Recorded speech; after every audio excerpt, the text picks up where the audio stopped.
Fox News alert right now on the Benghazi controversy and the new push to find out what happened before, during, and after that deadly terror attack. I'm Patty Ann Brown, in for Jenna Lee. And welcome to the second hour of Happening Now. I'm Rick Fulbaum, in for John Scott. And we are live on the steps of the Capitol for a rally that's being held by Special Operation Vets as they unroll what they're calling, quote, the largest ever petition to Congress.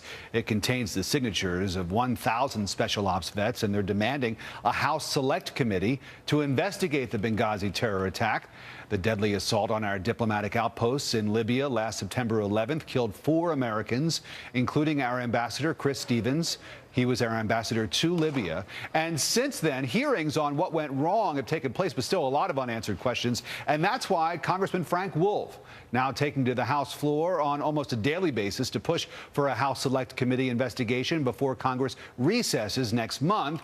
He also sent letters to the Defense Secretary, Chuck Hagel, and the Attorney General, Eric Holder, where he wondered why nearly a year and a half after the deadly attack, the terrorists are still at large. Reading in part, how long will the families of those killed have to wait before this administration takes any action, whether military or law enforcement, to bring these terrorists to justice?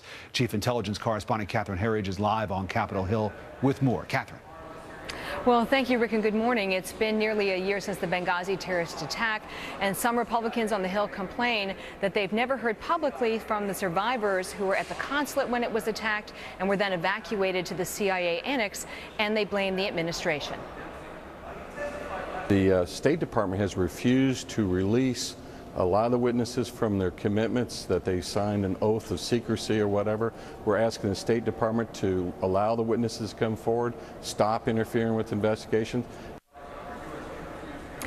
As you mentioned, at this hour on Capitol Hill on the steps, we are expecting this group, Special Operations Speaks. This is a Special Operations Vet group, to unroll a petition, about 1,000 signatures from their members, calling for a select committee. A select committee is a committee with broad jurisdiction. That means they have investigators from foreign affairs, also intelligence, and the armed services, so they can cover all of the bases. Until now, we've had about a half dozen separate committee investigations, none of which critics say have provided all of the answers. And as you mentioned, Republican Congressman Frank Wolf is going to the floor virtually every day until the August recess with a set of unanswered questions.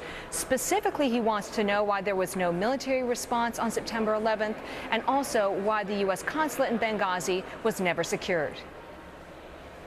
I think we can all agree that it would be constructive for those that were in the chain of command that night to publicly testify and answer these questions. The American people are losing confidence in their government. 4 Americans were killed at the consulate in Benghazi, as well as the annex. Ambassador Chris Stevens, the 2 former Navy SEALs, and Foreign Service Officer Sean Smith. This idea of a select committee has been put to the House Speaker John Boehner, who has resisted getting involved. I've asked him, and he has his own reasons, and they haven't been shared adequately with me, other than that he believes that the other committees are adequately addressing it. Well, I can tell you they're not. If they were, we would have gotten to the bottom of it by now. One of the central complaints is that those survivors who were at the consulate in Benghazi, where we had the first wave of the attack, and then those who were evacuated to the CIA annex, which was the site of the second wave of the attack with mortars, they have not been free to speak to members of Congress. And some of the contractors who were also involved in the Benghazi attack have now signed book deals, which they say have prevented them from talking to Congress as well, Rick. Catherine Herridge live on the Hill today. Catherine, thanks so much. You're welcome.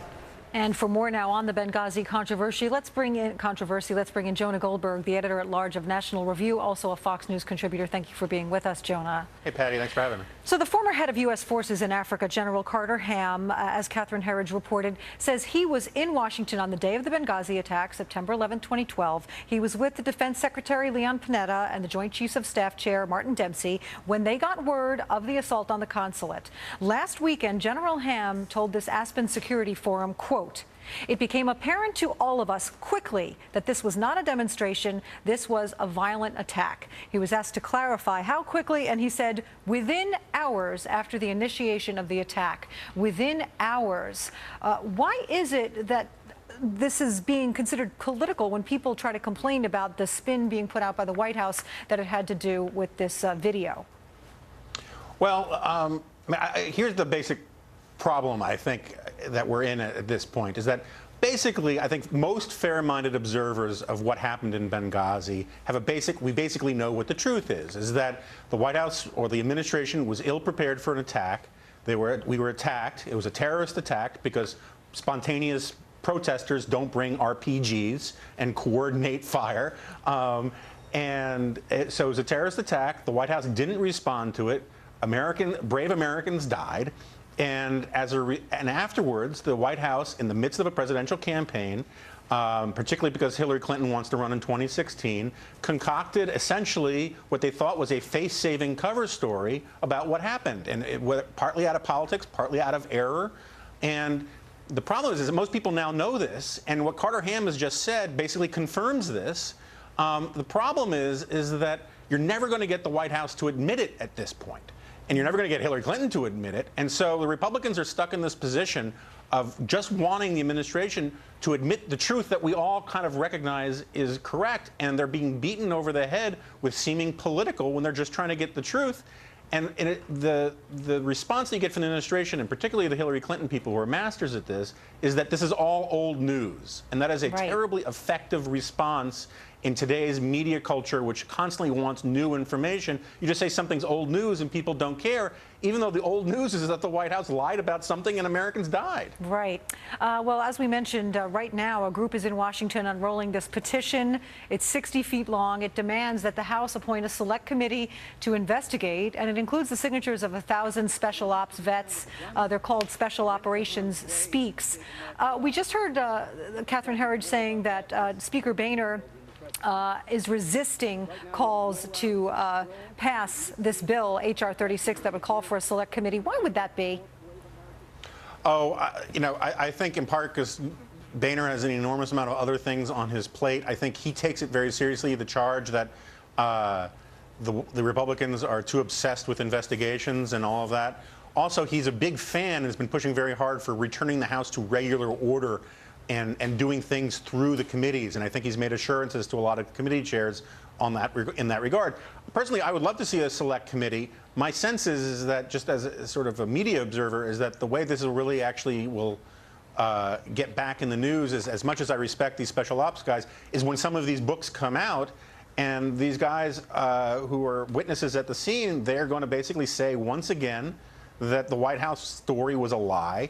And that will make a lot of news, and maybe that will spur interest in getting a select committee going. I'm all in favor of getting a select committee. I just don't know that the political pressure is there right now. Right now, this is the only network out there that is reporting on any of this stuff. Yeah, Benghazi, it's not resonating with a large portion of the population, and that's obvious when you look at Hillary Clinton's approval ratings so far when she's put up in the polls against other potential candidates for 2016. There are various reasons why some of these survivors and witnesses are not telling their stories. As you say, one of them is that some of them have book deals. But what about this other situation where some of them were told to sign non-disclosure agreements? Why would that be? Well, I mean, there's the. I think often you have diplomatic or security people who are told to sign non-disclosure agreements. Why they can't talk to Congress seems to be a purely political thing. Is that they don't want this story out there. They put enormous pressure on these people not to talk because it is an embarrassing, whether it rises to the level of criminal, who knows, but it's an embarrassing story for the White House to have out there, for the State Department to have out there. And there's a lot of pressure on them not to talk. And I think that too is scandalous. I hate to be so cynical about this, but it's one of these things where the truth is so obvious to anybody who's paying attention. But it's just very difficult to gin up outrage at this point because they successfully slow-walked this thing and ran out the clock for a year.